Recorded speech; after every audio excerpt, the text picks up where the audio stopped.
All right, so let's do this warm up. This warm up takes discover learning. I'm really not sure what that is. Okay, but this warm up machine focuses on teaching how to perform directory scanning on Apache and SSH services, brute force attacks, and how to chain exploits common application vulnerabilities. All right.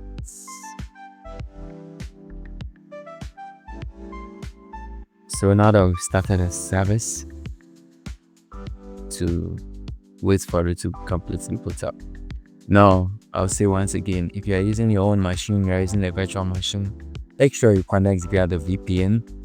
Otherwise, if you're using the hacker box, just spin it up and then move ahead with whatever you're doing. So the first question, the ports, so obviously we just have to start running an nmap scan, right? The machine. Okay, so now what is this version of the service running on port 80? Okay, that will come soon. At least we know that there is a service running on port 80, so port 80 is open. The scan is not done yet. Okay, and what's the name of the directory found using the directory scanner tool? So okay, we're going to take this step by step. So port 80 is open and port 22 is open. So we have SSH running and HTTP Apache. This is the service of Apache that's running. Okay, the version, you can see it here, Apache HTTPD 2.12.56. So for the first question, the ports that open 22,80. For the second question, this version of the service running on port 80, that's version 2.4.56.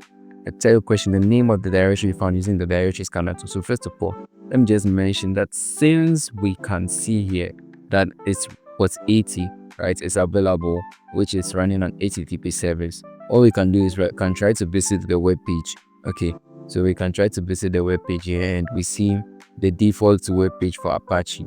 Now they are asking us to do a directory enumeration, okay, which involves having to use a web list to try to discover if there are other directories. Directories are basically like, you see, sometimes when you open your web page, you have index.html, you can have some other things. Basically, what comes after this slash, right? That's what you are trying to discover. That's what we call directory brute force. And the tool we're going to be using is called GoBuster. Okay, so let's just get a word list. Now, I am using SecList. I have SecList. I'm running a VM. I have SecList. And on the hacker box to the SecList, if you don't have it, you can download it from GitHub. Just type SecList GitHub. The link that will appear, you click on it and then you download it. Okay, so what I'm going to do is run GoBuster. Since I'm using directory discovery mode, I'll add there then -u for the URL, okay, which is http / then the IP, and then -w for the word list. Now, as I said, I'm using SecList to user share SecList.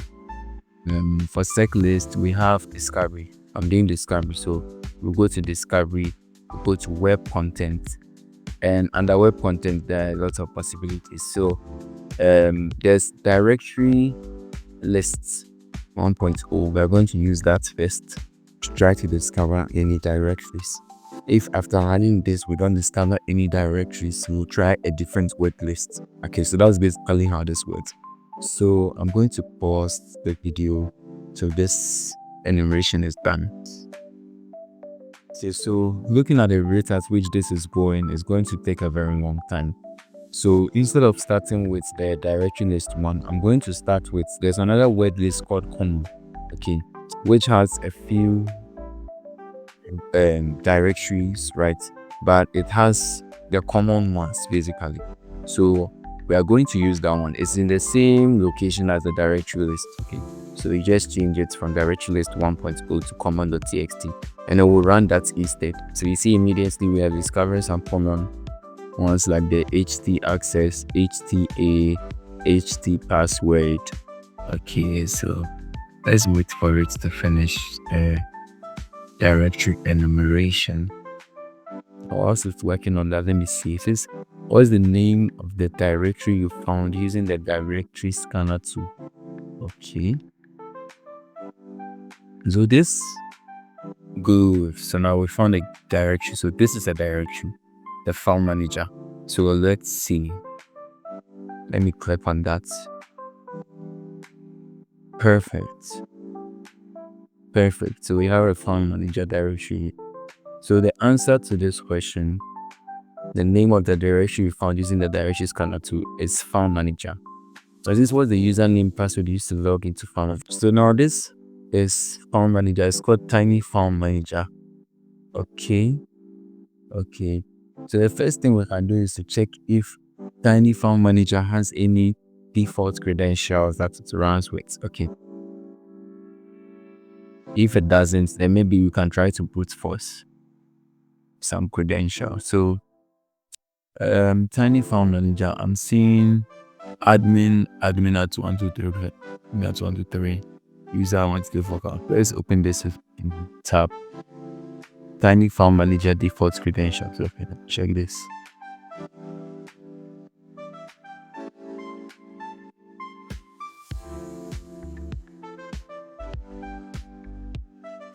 Okay, this didn't give any further issue.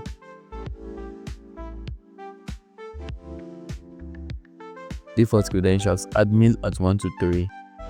So admin and then admin at 123. Let's try that and see. Admin at 123. It will work. That's right. I didn't tell something correct. Admin at 123. Same issue. User 12345.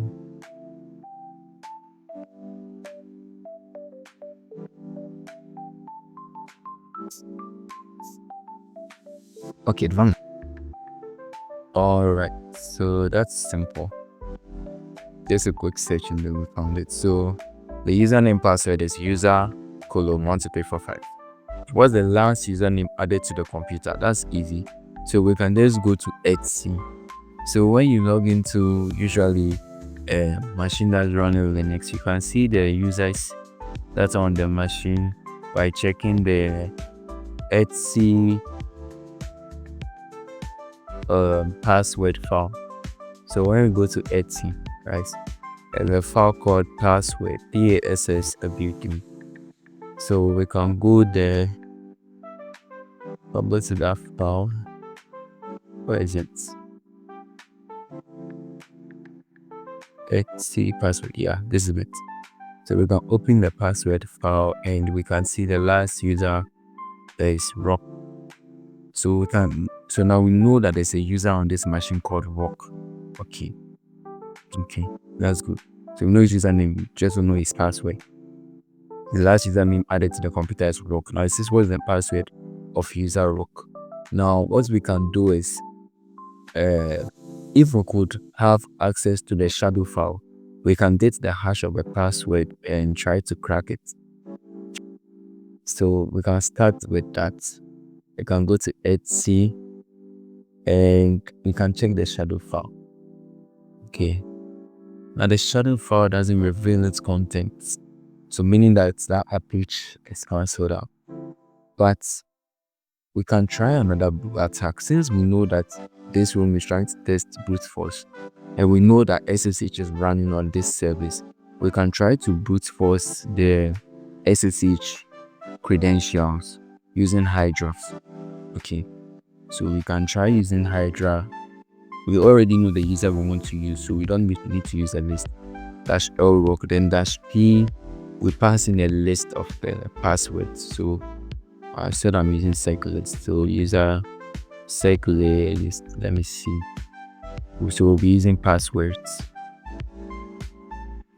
For passwords, there should be something about SSH passwords. Let me see.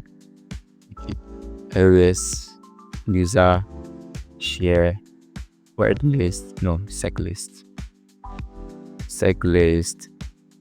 password, and let me clear SSH. Okay, nothing. Okay, let me see. Okay, this thing is a tool nets 10 million something per GS. Because I know usually it's used. I use the to let me see common credentials or even default credential. Okay, common credentials has top 20 common SSH password. So let's try with that. And top 20 common SSH passwords. Okay, so now let me see. Hydra. I have Hydra, right? Okay. So Hydra -L rock -P capital P, since we are passing a list. Okay, a text file which contains a list of possible passwords. User share seg lists passwords common credentials top 20 common SSH passwords.txt. Then we have to specify the protocol. So we're using SSH and the IP. This, let's start that. Yeah, and I remember we are supposed to always use this thing T4 because for SSH service, when you end up using because the way Hydra works is that it creates multiple threads to send a request to. When you end up creating more than 4 threads, I think the service starts to block the request or so, something like that. So I'm going to add that here, and I think the password was not found in this word list. So let's try a different word list. Let me try it again and see, and then we'll try a different word list.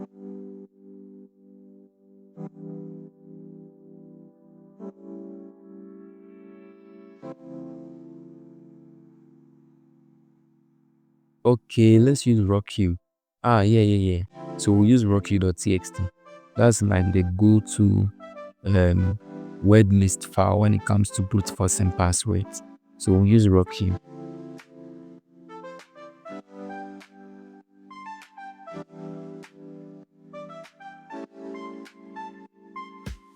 I don't like it when it's silent like this.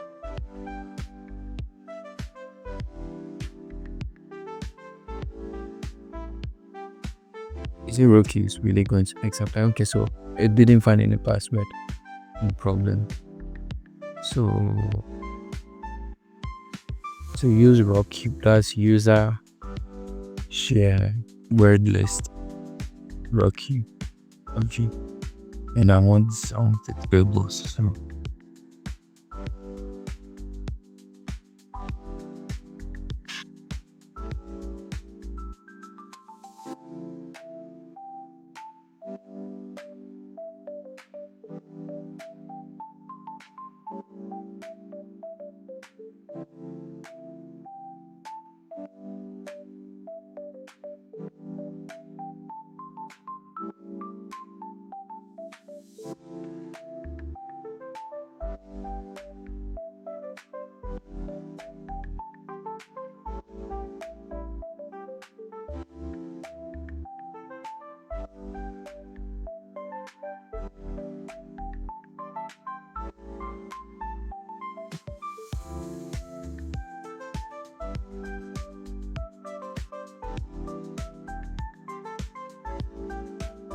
So let's give it some time. Alright, so after a long wait, find the right password, which is what? 77. So 7 sevens. So based on this, we can SSH into the machine to rock at this IP. You know, the IP is what?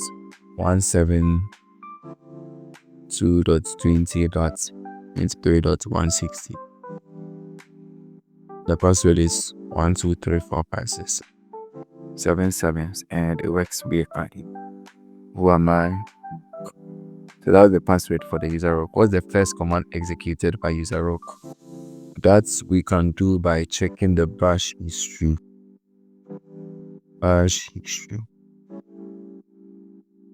And based on that, we can see the first command executed by user rock.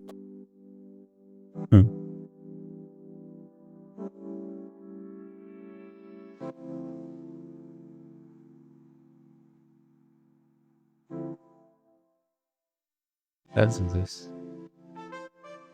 Without the command we just executed, so it feels weird for that to be the command that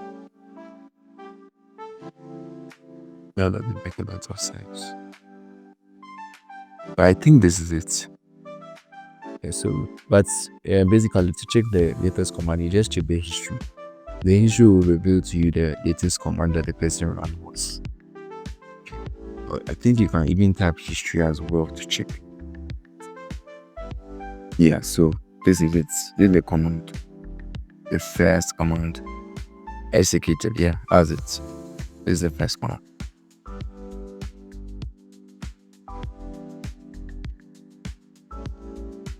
Alright, so that is it for this round. You enjoyed it. Now see you.